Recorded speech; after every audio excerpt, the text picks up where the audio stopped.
Okay, so hi everyone. Thank you for joining us today for having Leslie from MIT giving a very interesting talk at Embodied AI Lecture Series. For those of you who don't know Leslie, she's an American roboticist and a professor of computer science and engineering at the MIT. And she's widely recognized for adapting partially observable Markov decision process from operations research for applications in AI and robotics. She's received IJCAI Computers and Thought Award in 1997 for applying reinforcement learning to embedded control systems and developing program tools for robot navigation. And in 2000, she was elected as a fellow of the Associations for the Advancement of Artificial Intelligence. We are very happy to have you, Leslie, today. And we're going to have this talk interactive. So please have your questions coming, just raise your hand. And I can just every now and then let you know if anybody has their hands raised. And yes, with that, take it away. Okay. Oh, cool. So thanks so much for inviting me, and hello, all you people there. I really do love questions and back talk, and you can't throw things at me through the screen, so that's good. So, so that we don't fall asleep or spend too much time reading mail or whatever. Anyway, do please interact. I'm happy for that, and I hope that maybe that will offend everyone in some way, so that we'll get a little something going. Okay. I want to understand AI, right? So I work on robots. I work on robots because I really just want to understand intelligence. Like, what has to be in there in order for something to be really richly intelligent? And I want to think about very general problem classes. So one of my favorite examples is this one. In fact, I assigned it as an assignment to students in a seminar a couple of years ago, which is to go and make tea in somebody else's kitchen without asking any questions. Imagine a robot. Imagine trying to make a robot that could make tea in anybody's house in the whole world. So I would argue that probably you could go to pretty much anybody's house and eventually figure out how it is that they make hot beverage. And maybe you would do a kind of not a very good job of it, but you could figure it out. So what would it take to make a robot that could make tea in anybody's kitchen? Okay, so that's the kind of scope of problem I want to think about. I mean, I really want to do all of AI, but that would make me happy. Okay, so the question is, how do we think about that problem? How do we think about the problem of making a very general purpose intelligent agent? That's what I want to think about. So the question, I'm going to do philosophy to get the question completely clear. So I think of myself as a robot factory. I'm not talking about factory robots. I'm talking about like some factory that's going to make robots and send them out in the world, right? So you're going to come to me and you're going to order. So when I give you robots, I'm not going to make hardware. I'm only going to make software. When I give you robots, my job is going to be finding some program, call it a policy, call it a program, whatever you want to, that's going to be inside the head of the robot. And it's going to take the sequence history of actions and observations that it's ever seen and map that into the next action to take. And that's what it's going to do. And nobody can argue with that. Like we all have to, in the end, make a program like that goes in the robot's head. Now we can argue about its form, and we do, and we will, but that there needs to be such a thing. I don't think that that's controversial. Okay, so what program do we put in the robot's head? Well, I'm going to assume that you come to me, the robot factory person, and you tell me a spec.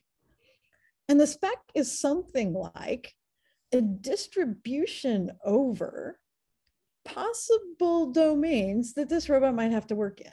And the domain includes what could the world be like? How long is the robot going to live? What is the high level reward function going to be?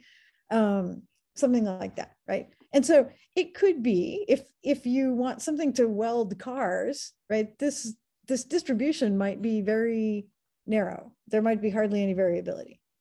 If you wanted to make tea in anybody's kitchen, well, then there's an enormous amount of variance in some sense in the domain, right? So these robots, this same pie that I put in the head of the robot, these robots are going to have to go to everybody's house and do the thing. Okay, so that's the setup that I want to think about. That's my job. My job is to find, you give me a spec, I give you a pie. Now, of course, writing down the spec is super hard, and there's all this issue of like, what do you actually want and so on. Let's just kind of not worry about that at the moment.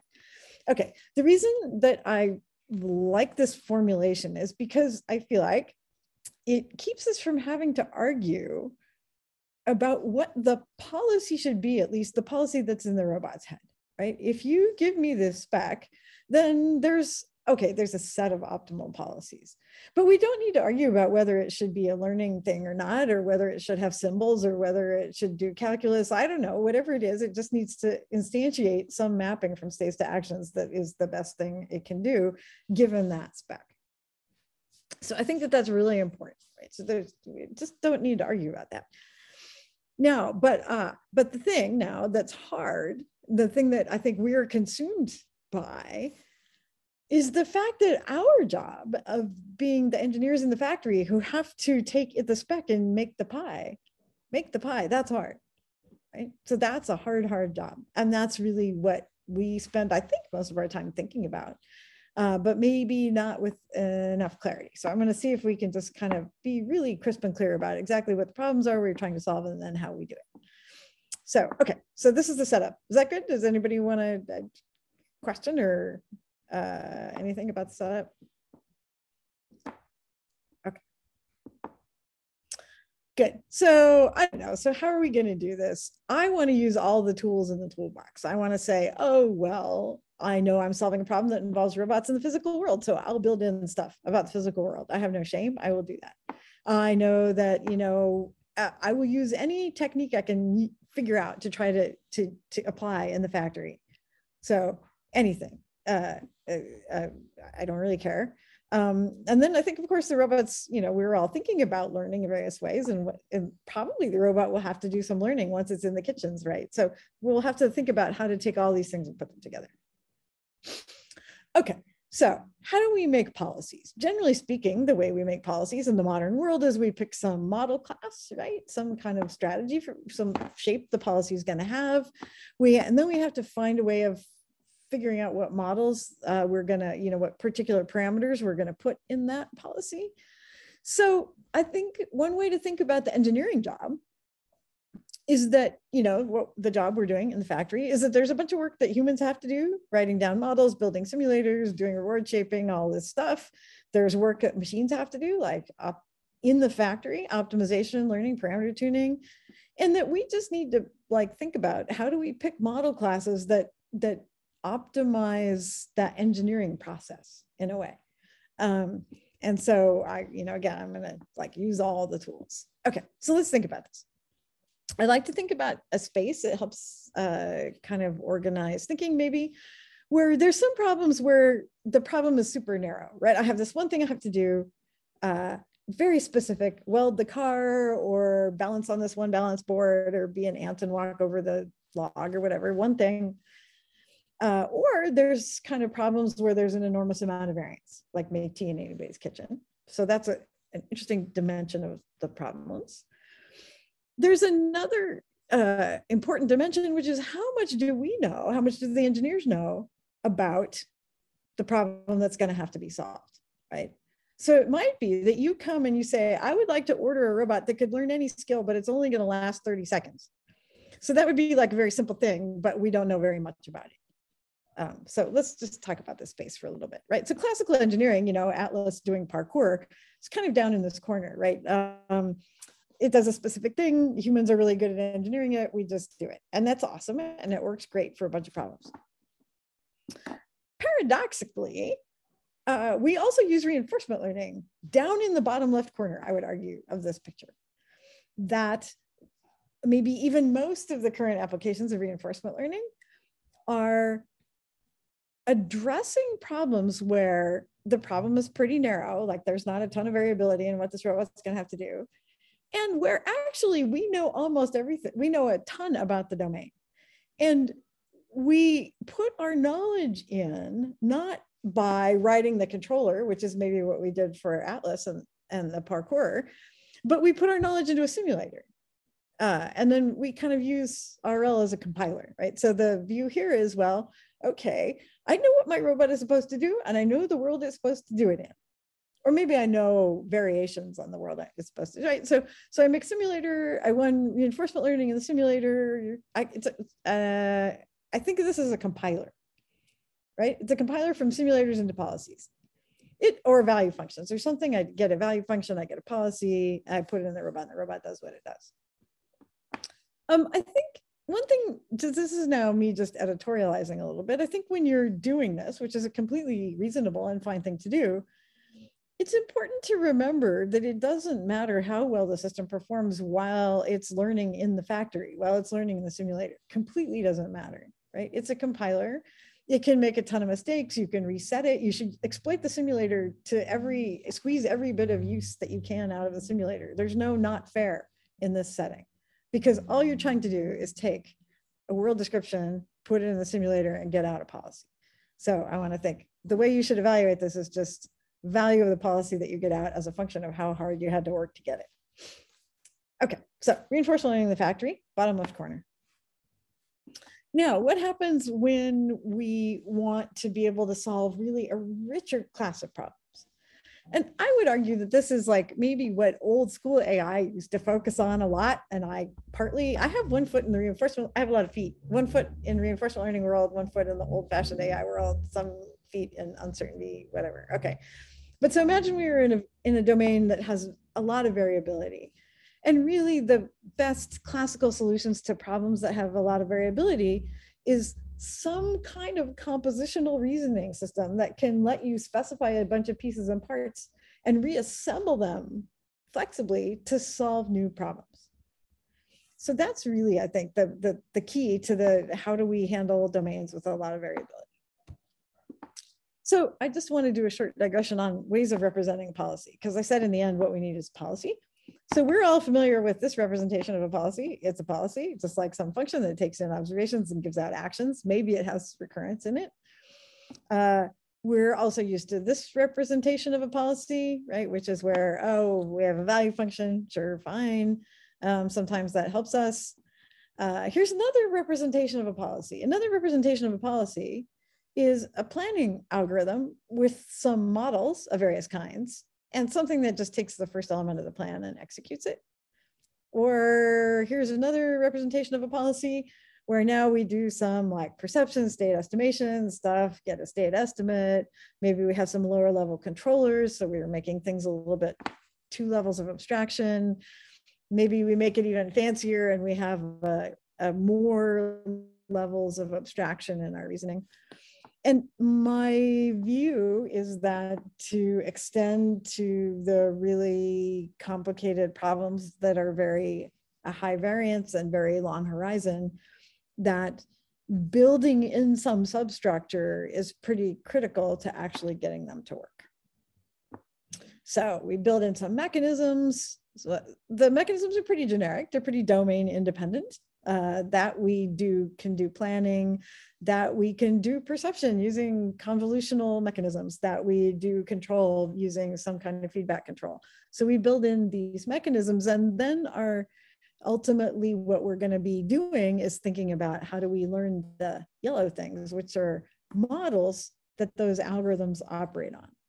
So this is like, you can think of this as hardcore model-based something. So first, I'm going to just show you, this slide is placeholder, it doesn't matter too much, but I'm going to show you what we are able to do with an architecture like the one I just showed you with no learning. Okay, so I'm going to show you this robot doing a bunch of things just to kind of set the stage a little bit. And any individual thing that this robot does, a couple clever undergraduates in a couple weeks could do better with the robot. But what's important about this is that it's the same code. Okay, so let's say it's the same code. So here, let me just stop for a second so I can narrate. Wait, stop. Okay. In this example, what do? We told it to put the blue box down where that soup can was. It didn't know the soup can was there. It looked, it saw the soup can and picked up the soup can and moved it out of the way. So this is operating by planning. It's reasoning about geometry. It's reasoning about what it can see, how it moves. It knows its kinematics. This is completely planning. based. Oops, I did not want you to see that yet. I wanted this to happen. Okay, so good. So there it goes. Moves the box where it's supposed to. In this example, all right, in this example, it was supposed to move the green box over to the edge of the table. The orange box was in the way, so it moved the orange box out of the way because it has to push the green one. The green one is too big to push over there. So it does the thing, it pushes the green box. It knows its pushing is kind of unreliable, so it looks to be sure that it went as far as it was supposed to, and it didn't, so it shoves it again, and it's going to shove it one more time. So it's reasoning about its own knowledge and lack of knowledge. Here we asked it to go out of the lab. It looked and it saw that these chairs were in the way. It moved one chair out of the way. The other chair, it just grabbed a hold of and brought it with it because we only told it to go out of the lab. We didn't tell it what to do about the chairs, so I brought the chair. So and here we asked it to put a full oil bottle on the other table. So it's like picking up stuff. Oh, awesome. We have a question. Yeah, Kiana. So just to be sure that I understand this correctly, when you say there's just one code taking care of all of this, what do you mean by that? And what are the inputs to the model that gives it more information about this state? Good.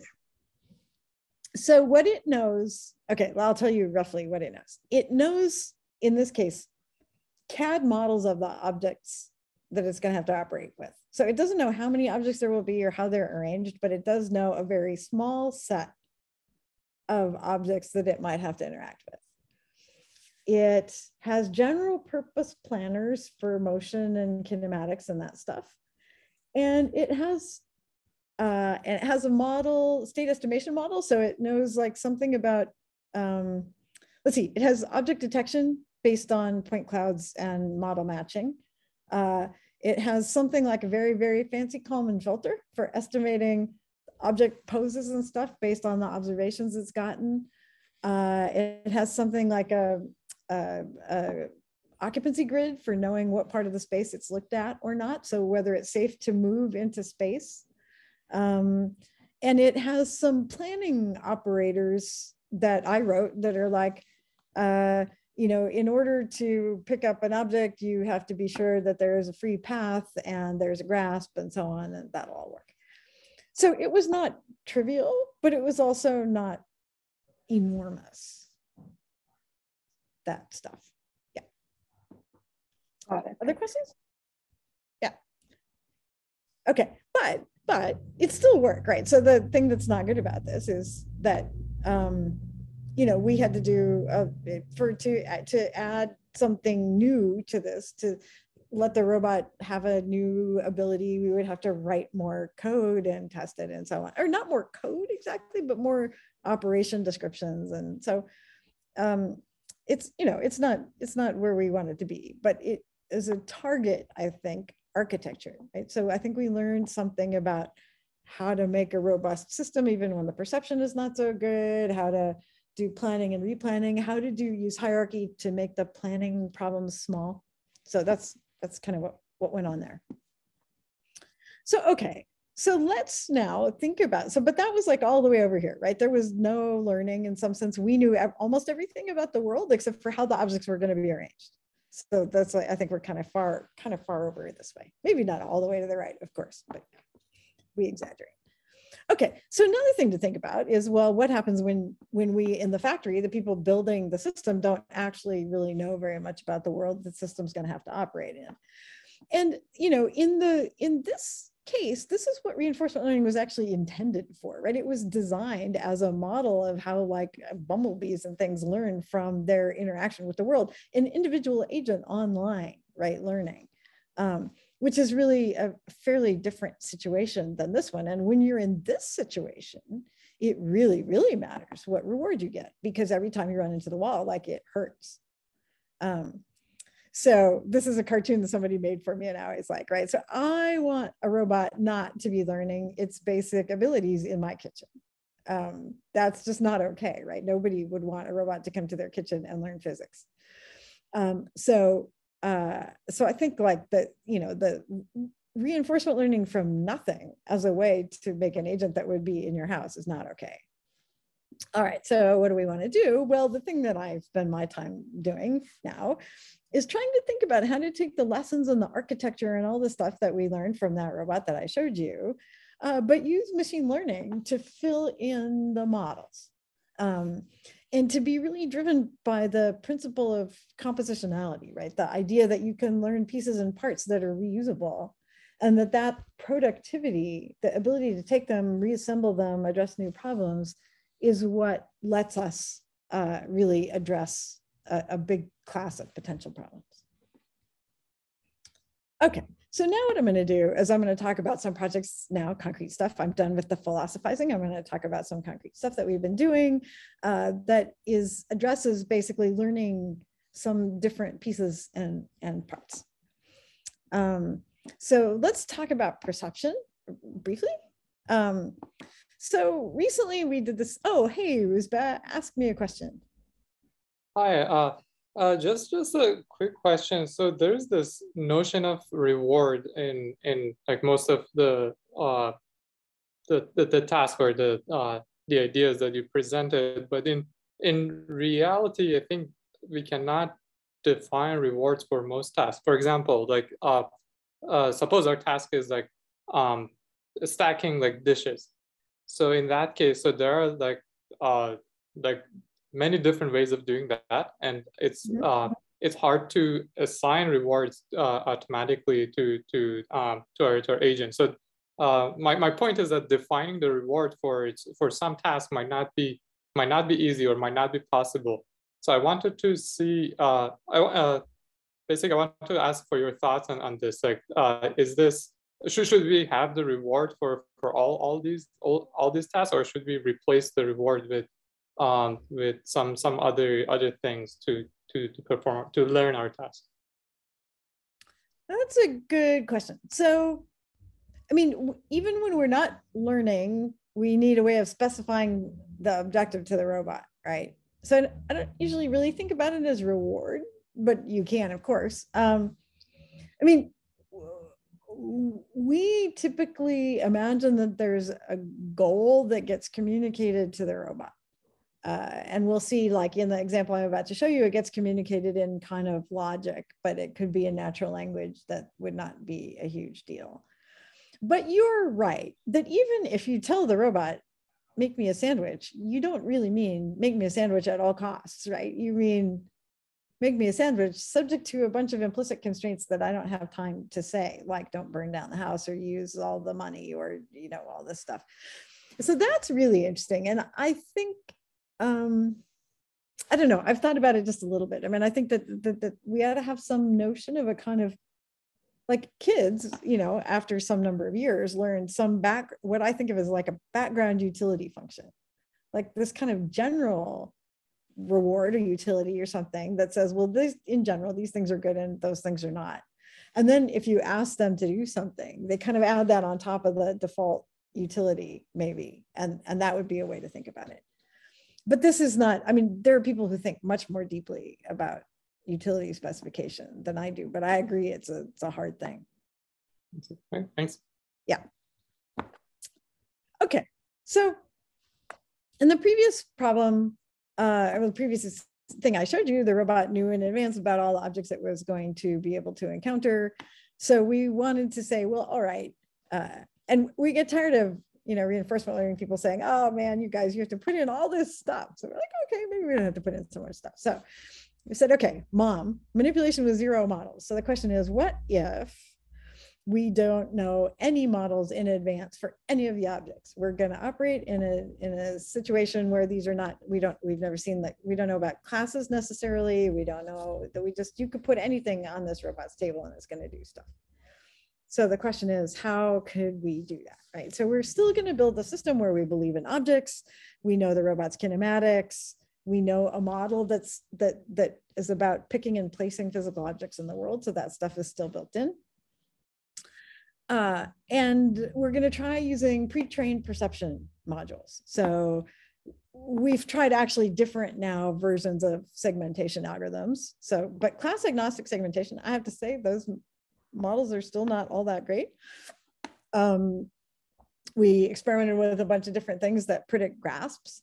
Things about point cloud completion, right? So I've only seen part of an object. What do I think the rest of it looks like?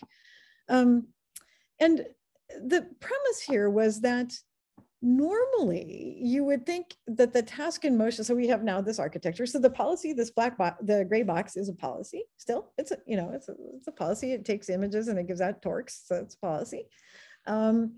It also takes in a goal, right? So a human says this specification of a goal for us in first order logic, like there's a yellow thing on the mat. So, but what's interesting about this is that instead of delivering a perfect model or even an imperfect model to the task and motion planner, we arranged it so that the planner just needed to make certain queries about the objects. You could call them affordances if you wanted to, but things like, well, it did have to know an estimate of what objects were there, like how many. And we're weakening that right now to deal with uncertainty about segmentation. But for right now, we assumed that the segmentation was at least right enough for one round of planning. So, and then for each object, we needed to be able to ask things like, where do I think I could grasp this? What do I think is a bounding volume for the purposes of like doing collision checking? And where do I think is a stable face that it could rest on if I wanted to put it down on the table? So I don't need a complete perfect mesh. I just need to be able to answer these questions. If I can answer those questions, I can use my planner to make a plan. And so that's what we did. And let me just show you it doing things because it's kind of fun. So, okay, first point is Kaelin just put these things down on the table. These are not things that it's used. Well, okay, you can tell it's been picking up that Cheez-It box for now a long time because it's kind of thrashed, but it doesn't really have any model about it. What's interesting about this particular example, which we like a lot, is that the tape measure and the little green thing are occluded from the robot's perspective, right? So all it can see for right now is the Cheez-It box. And this is not our smartest version. Like this is the early days in some ways. So it has a very simple model. It just says, well, whatever I see, that must be what's there. So it sees the Cheez-It box, it makes a plan. And the goal is to put everything on the blue mat. It sees the Cheez-It box, it says, oh, there's only one thing in the world. I'm going to make a plan to put that thing on the mat. So it does. And it goes and it picks up the Cheez-It box and puts it on the mat. And then it says, oh, wait, oh, actually, there are these other things. Right? So it looked at the table and it realized it wasn't done. So now it's made a plan to put all three things on the mat. Oops, sorry. I'm bad at stopping and starting the video.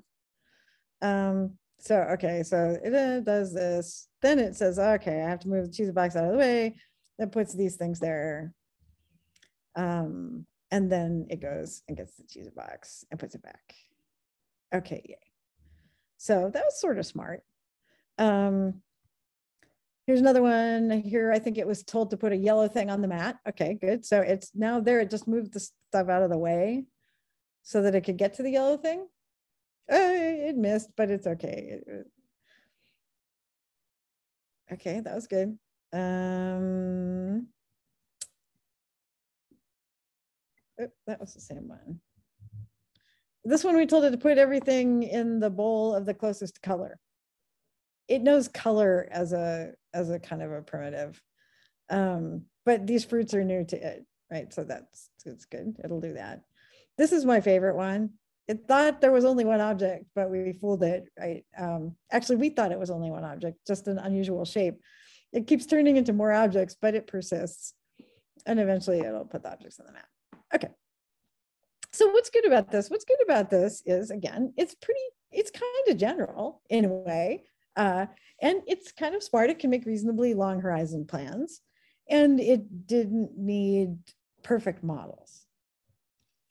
And it can run on another robot. And it can have pretty kind of complicated goals in logic. Okay, I'm just going to skip ahead. Oh, and it can do a bunch of things. Okay, good. So good. So that was an example of basically learning, I would say, learning this phi here, the stuff, the models that it uses for perception, right? It learned to predict grasps. It learned to predict resting faces and these things.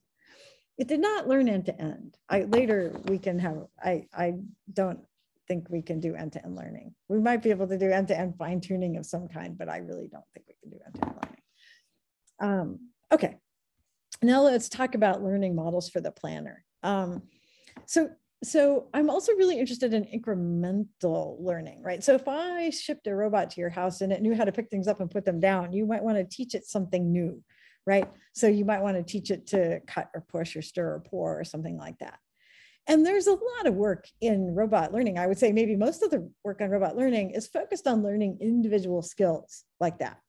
And that's awesome. I'm not going to work on that particular thing, but what I am going to work on is how to take a skill that somebody has learned using RL or something like that and understand it well enough to integrate it into our bigger planning setup, right? Like if you, I don't know, as a 10-year-old came to your house, you could teach them to beat eggs or to solder stuff or something. And they would do that by building on the stuff they already knew. They wouldn't have to relearn their own kinematics, and they wouldn't have to learn how to pick up the egg beater. They would just learn how to do this thing. And then they would use everything they already knew to integrate and to set that up. So here's an example, just a cartoon example of, let's say, learning to pour. Right. So you might say, okay, if I'm learning to pour, there's some properties of the thing I'm pouring from and pouring into, maybe gain on the controller, like maybe the skill I used had a parameter.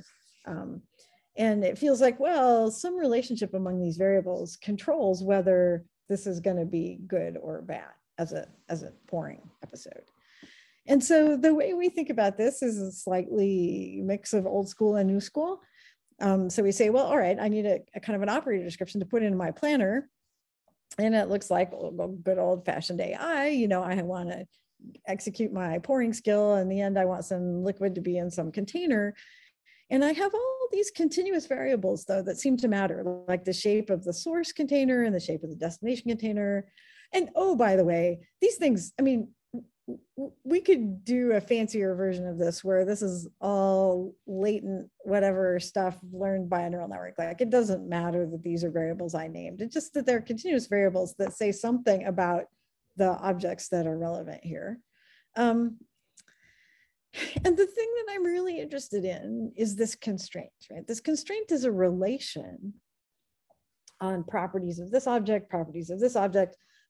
Property is the relationship between the two objects, maybe even the viscosity of the stuff that's in the fluid, but there's a relation on all these variables such that when it holds, if I call my pouring skill, I'll get stuff in the glass. And if it doesn't hold, then I won't. And so if I could just learn this constraint as a summary of the sort of the pre-image, the preconditions of executing the skill, then I'm armed to just throw this into the repertoire of things my robot already can do.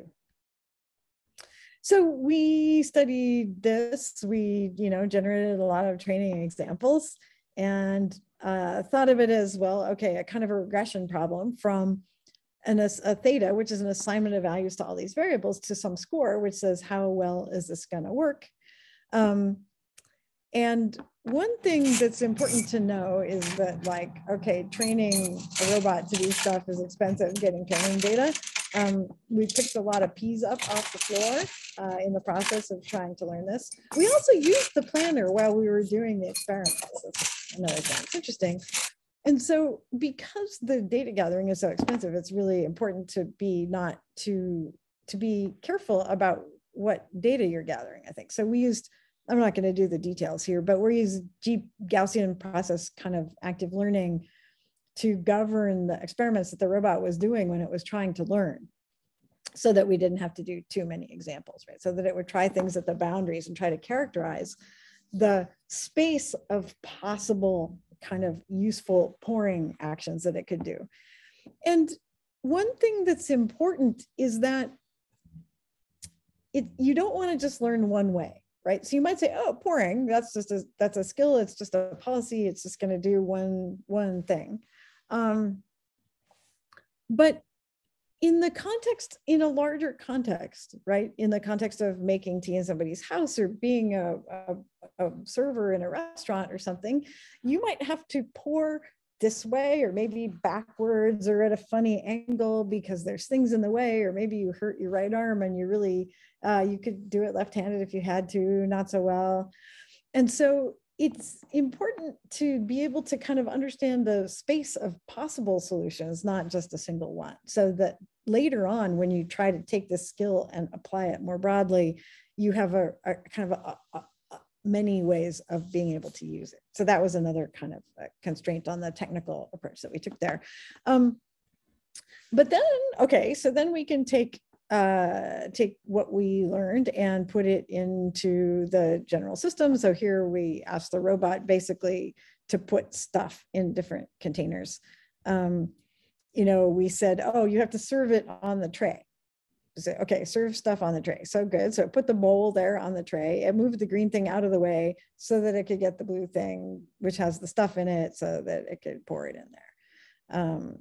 We'll look at one more example. Oh no, this is not the best one. The next one's better. But again, this is another example of like, so if we just give it a goal, we put the objects on the table in any way. And this one, it knew the objects though. This one I like because the red bowl was over on the left. And it was told to pour stuff into the red bowl, but it wouldn't be able to reach all the way over there with its arms. So the planner, general purpose planner, figured out, oh, I see, it would be a good idea to push the bowl over into the part of the workspace where I can actually pour with my other cup. It had never done that before, and it hasn't seen any, there's no training examples here except for just how does pouring work. So, okay, so let's see, how much time do I have? All right, good. So that was an example, I would say, of learning part of you can think of it as learning part of a transition model, right? Part of like, somebody gave us a controller. Maybe we used RL to learn the controller, and then we learned a higher level abstract transition model that helped us figure out how to use that controller. So this idea of learning abstract models is more general and important. And so we have a group of students here now working on doing this kind of in a more automatic and general purpose way, using a nice combination, again, of like, I think old school and new school stuff. So I'll just tell you a little bit about how this works, right? So the idea is that we have a very general low level space that the robot might be working in, right? So there's some primitive states of some sort and some low level actions it can take and some resulting new low level states. And there's a very low level transition model. And that might be something that you would build in a simulator. But doing search in a simulator with a low level action space is terrible, right? You can't do very long horizons things. There's no way you could make tea in somebody's kitchen, even if you had a perfect simulator, because the step sizes are too small and you have no good heuristic. So the question is, what could we do? So even if we knew the world model, how could we build something that would let us actually reason effectively in the world? And so the idea here is to say, well, we're going to think about building an abstraction. Abstraction is basically driven by a set of predicates. So predicates are some conditions that you can test in the world, right? They're just, they might be relationships between things or properties of objects and so on. And so if we have a set of predicates that can define for us an abstraction of the state space, we say, well, all right, these predicates are properties of objects and relations between them. So we could take a low level state and use the predicates to map it to some kind of abstract representation of the state. And then that kind of induces, in a way, a transition model that says, how is it that if I take a particular action, the abstract description of the state changes? And so I might say, I'm going to put this eraser in my bag, right? That might be an abstract operation, put the eraser in the bag. That's going to cause some particular low-level changes, but I can just maybe model at the high level saying, well, that's where my eraser is now. And we have, if we can do planning at the abstract level, which is what we're going to think about doing, then we have to be able to turn our abstract plans back into detailed plans, because in the end, of course, you can't just utter the command, put the eraser in the bag. You have to actually move your fingers and do the thing. And so we need some mapping that kind of can take the abstract actions and take them back down into primitive actions. So there's this kind of nice category diagram that describes the thing that we hope to be able to do. And I'm not going to tell you too many details here, but the idea here is that we can do learning of most of this. So given a few demonstrations of doing achieving different objectives in the world, and given at least the predicates that describe the goal states, right? So you might imagine that if you're teaching a kid something, you would actually show them and name the conditions that you really care about in the world. Like, oh, the erasers in the bag. I'm going to just get some examples of that. So we can learn the goal predicates kind of separately. So those are classifiers on world states that tell us whether certain conditions hold. And we see maybe some demonstrations that show how the world works. From that, we're able to learn predicates, and given a set of predicates, we can induce those abstract operator descriptions. And we can learn how to map the abstract operators down into concrete actions.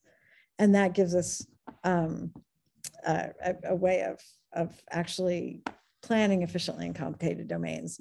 And what's kind of fun about this is that it's a combination of like some of the very oldest school kind of logical learning with new school, usual supervised learning, SGD type stuff. And it can learn abstractions really from very few examples in some moderately complicated domains. And again, it automatically generalizes, right? We don't have to worry about generalization because it's a general purpose planning model. You put in a goal and it makes a plan to do the thing. So, and it generalizes to new objects and goals and initial configurations and so on. And one of the things that's kind of interesting is to look at what it learns, right? So it has just that low-level simulator, but it kind of, in the domains that we understand, it reinvents the abstract operators that humans might have written down, or that you might have written down in a homework assignment in an old school AI class. One of the things that's particularly interesting, in this recent thing is that it actually learns a model, it learns an abstraction, it learns different ones depending on which particular planner you're using. So it's like saying, oh, well, given that I have this ability to reason about how the world works, this is my planner, and this is how good I am at reasoning, it comes up with a way of thinking about the world that's well suited to its own reasoning ability. So that if you change the reasoning algorithm, you would get a different abstraction out. There's this a complicated domain that involves painting things, and it invents new predicates like, is this the only box of its color? And it finds that useful in planning. Like, I don't know why, and I never would have made up a predicate like that, but it turns out to be helpful. Okay, what other kinds of things can we learn? I'm going to now zip through a little bit so we have a little time to talk. We can learn search control information, right? So everybody's used to AlphaZero. I don't really have to tell you about this, but what's important, right? Because we do planning, but we can learn to make planning more efficient by learning value functions and so on. But we really deeply care about generalization. And so, for instance, in this work, we wanted the robot to be able to generalize from being able to move objects around in this apartment to moving objects around in the cupboards, right? And so on the one hand, they seem kind of different. On the other hand, it's still all about what's in the way and occlusion and reachability and things like that. And so we learned a Q function really just on the abstract part of the actions. So one way to think about that kind of robot planning is that it kind of, you can think of it as an alternating search if you want to, between picking abstract level things like I'm going to push this object or pick that one, and then picking the continuous parameters for how to do that, and then picking another abstract action and so on. So we tried to learn a Q function at the level of the abstract actions, so that which would just guide which objects to operate on next, for instance. And we did this using a graph neural network with some human cleverness about what predicates it used, right? So this thing used some predicates for abstraction, and we built in a predicate which was basically, is this object in the way of reaching this one. And just building in that little idea made the thing work pretty nicely. Okay, so I'm going to talk about one more example and then I'm going to stop because I think interacting is more fun. So let's say we want to scale up now and we want to like be the household manager for your house or to run my, the facilities in my building or something like that. So really long horizons, like a year, really large action spaces, thousands of objects, big spatial scale, everything really complicated. How can we do that, right? So, and we just have a little brain, right? I mean, no matter what we do, we're not that smart. You can't do that much computation somehow online. So, I mean, usually the way we like to think about this is to say, well, I got to take my planning algorithm or my reasoning algorithm or whatever it is and make it scale up to solve bigger problems. But instead, I want to think about scaling a problem down to fit in my small brain, but doing that dynamically. So what if I were able to come up with some kind of a box that stood between my small brain and the complicated world that would, and this builds again on the idea of abstractions, but instead of making abstractions like once and for all, imagine that depending on the problem facing you, you just focus on some things. Like probably right now, you're not thinking about where your car keys are, but I could ask you about that. And then you'd start to worry about the car keys. So you've abstracted them away. And so the question is, what could this be? And where could you get it, right? And an idea would be that maybe you can learn a metacognitive strategy, right? So some way of mapping your current goal and everything you know about a whole complicated world into a problem of the moment that is, the horizon's not too long, it doesn't involve too many objects, and then you can think about that, decide what to do, and then frame a new problem.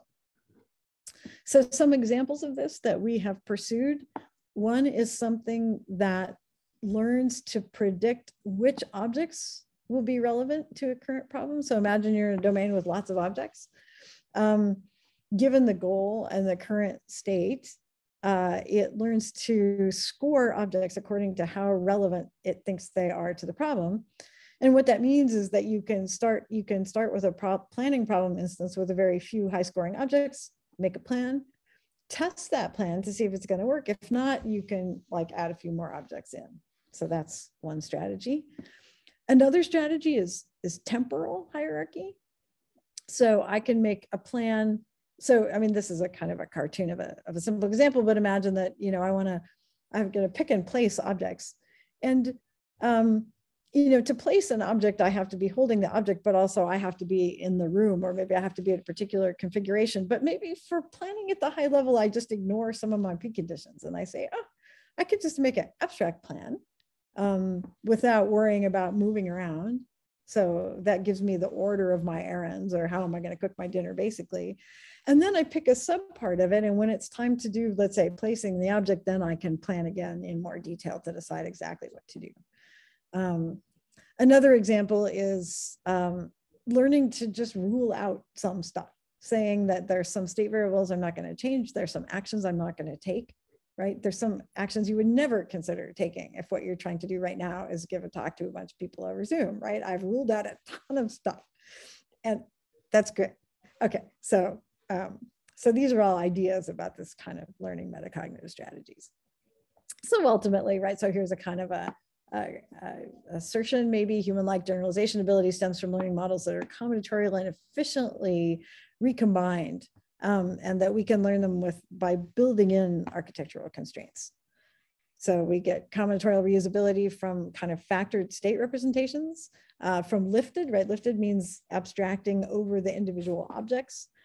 And we can get efficiency in reasoning from both from storing and generalizing results into kind of partial policies and search guidance. That's what a lot of people are doing. And also this notion of metacognitive attention. So this is a ton of work that I've done with a bunch of students in our group and Tommaso Zanoperez that I run the group with. And here is the robot doing stupid stuff. And you can watch that and let's have a conversation. Thanks. Thank you so much, Leslie, for the great talk and making this very, very interesting. So you're talking about having different perspectives about how we actually want to solve these robotic problems.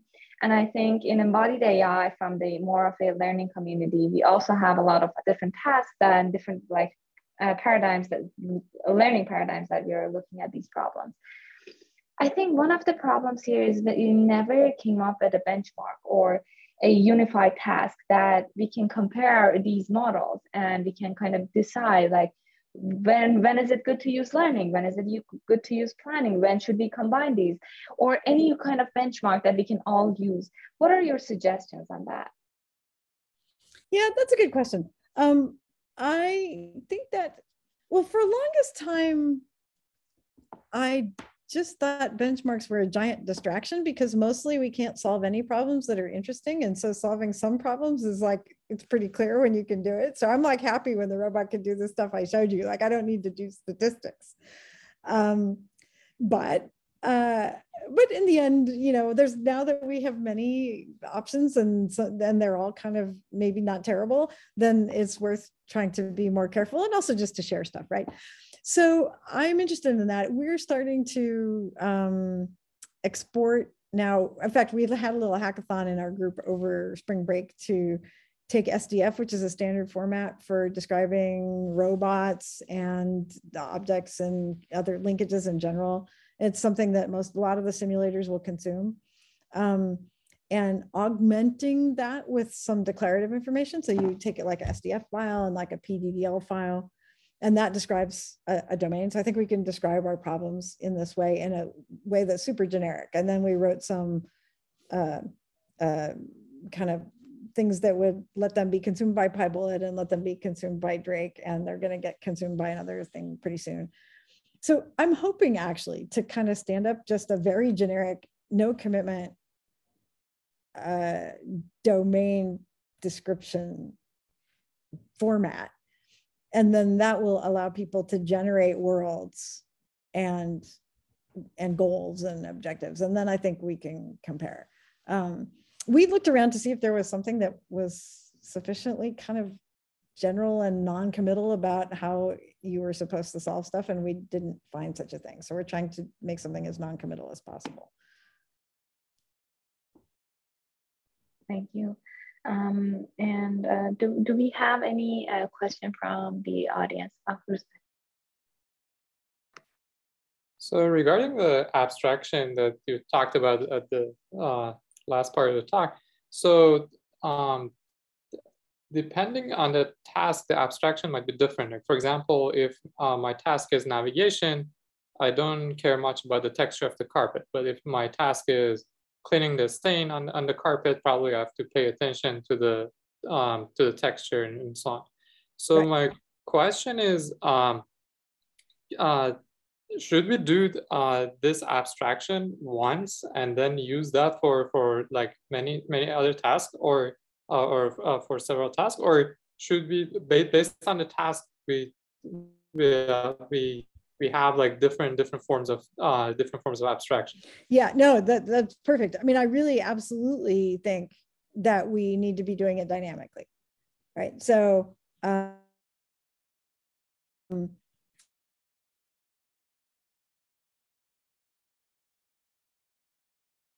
they work to divide my temporal problem into sub chunks, right? Like first I'm going to clean the kitchen, then I'm going to cook dinner, and then I'm going to take out the trash.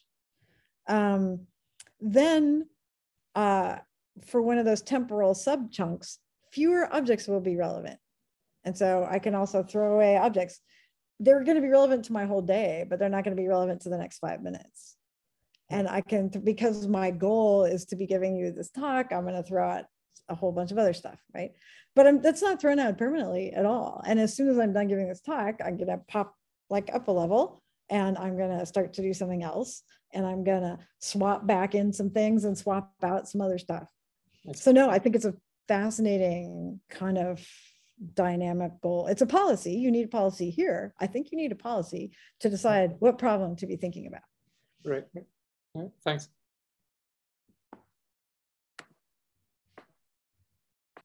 God bless you. Hi, yeah, I was looking at your tea example, and I feel like the only hope I have as a human of sort of making tea in any kitchen in the world is a really kind of basic understanding of what I'm trying to accomplish, which is, there's some chemical compounds locked in these tea leaves, namely caffeine and maybe some flavor that I want to get out. And soaking in water does that. It gets those compounds out, and if I heat it, it goes faster. But I want to actually eat some tea leaves, so I need to somehow separate the tea leaves from the water at the end of this process. And so I don't think anyone ever actually told me that sort of explanation of how tea making works, but I guess it kind of emerged at some point. Early on, it was just kind of, emulating parents or something making tea, but at some point I realized what I was actually doing. So is there any hope of that kind of physical understanding emerging, or is that something you'll always have to kind of have as some adjunct knowledge about the physical world that you put in? That's a really good question. I mean, I think, okay, so I think that okay, so you're a human and you learned this from some basis that was probably built in by evolution, right? But the basis did not involve tea, right? I mean, I'm pretty sure, maybe objects and some stuff like that. So, probably there's some set of experience that you have about how putting stuff in water gets something out of it, right? And you've seen tea being made a few times. So this robot, it would have to have some experience. It couldn't, I don't think you could from first principles infer how to make tea in somebody's house, but from several examples. And maybe, knowing that you needed to find the leaves in some form and you needed to find basically hot water and leaves in a strainer in some combination, and that would do the job. I mean, I don't really know how to do it, but I think it's a super good focus question, because it's not all of AI by a long, long shot. On the other hand, it is so far from anything that we could possibly do. Yeah.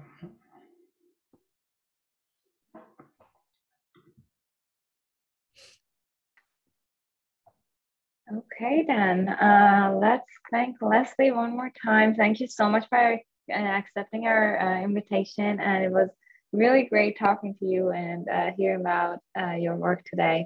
Thank you so much, and I really hope we get to meet you in real conferences in person. Awesome. Okay, thanks so much. It was Thank you. fun to chat. Yeah, thank you. Right. Bye. Bye.